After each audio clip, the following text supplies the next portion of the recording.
అందరికీ నమస్కారం. నేను మీ శిరీష, జనసేన పార్టీ తెలంగాణ. తమ్ముడు బాల్మూర్ వెంకట్, ఏం మాట్లాడుతున్నావు? ఏం బుర్ర పని చేస్తలేదా? సోయలేదా నీకు? ఏం మాట్లాడుతున్నావు పవన్ కళ్యాణ్ గారి గురించి? పరిగెట్టిస్తావా? ఆంధ్రాకి వెళ్ళిపోవాలా? ఏం నీ అయ్య జాగిరా తెలంగాణ?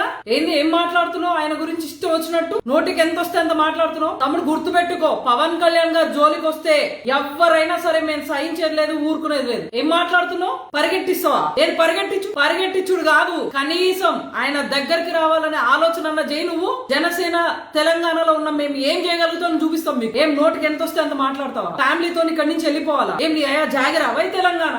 ఏం మాట్లాడుతున్నావు నువ్వు? నోరు అదుపులో పెట్టుకో. మిడిమిడి జ్ఞానం ఏంది? యువత ఊరుకోదా? అరే ఆ యువతను అడ్డు పెట్టుకుని ఏదో సాధించినా వచ్చినావు కదా, ఏం పీకినావు? ఏం చేసావు యువతకు నువ్వు? మీ కాంగ్రెస్ పార్టీ వచ్చింది కదా ప్రభుత్వంలో, 2 ఏళ్ళు అవుతుంది కదా. ఏం జాబ్ నోటిఫికేషన్లు ఇప్పించినావు? ఎన్ని జాబ్ పోస్టింగ్లు ఇప్పించినావు? యువత కోసం ఏం నిలబడినావు? అరే మీ కళ్ళబొల్లి మాటలు ఇన్నుడు యువత ఎప్పుడు మర్చిపోయిందిరా బాబు. దయచేసి ఎవరో మీ వెనకాల ఉన్నారు, యువతంతా నీ వెనకాల ఉన్నదని పిచ్చి ఆలోచనకు పోకు. తమ్ముడా చెప్తున్నా, ఇంకొకసారి ఆయన క్షమాపణ చెప్పుడు కాదు, నువ్వు వెంటనే పవన్ కళ్యాణ్ గారికి క్షమాపణ చెప్పకపోతే పరిణామాలు తీవ్రంగా ఉంటాయి. గుర్తుపెట్టుకో. ఊరుకునేది లేదు ఇక్కడ, ఊరుకునేటోళ్ళు ఎవరు లేరు. కబడ్దార్ బిడ్డ, నోరు జర అదుపులో పెట్టుకుని మాట్లాడు. ఎంతలో మాట్లాడాలో అంతలోనే మాట్లాడు. ఆయన నీ లెక్క ఆలకాలు నీలకాలు పట్టుకుని పదవులు తెచ్చుకోలే. 100% స్ట్రైక్ రేట్ తో ఉప ముఖ్యమంత్రి అయిండు. తమ్ముడు నోరు అదుపులో పెట్టుకో. ఉన్న పలంగా నీ మాటలు వెనక్కి తీసుకుని పవన్ కళ్యాణ్ గారికి క్షమాపణ చెప్పలే అనుకో, పరిణామాలు తీవ్రంగా ఉంటాయి. ఆల్రెడీ మీ కాంగ్రెస్ ప్రభుత్వాన్ని తరిమి కొడతారు ప్రజలు జనాల్లో పోతే. అందుకే నువ్వు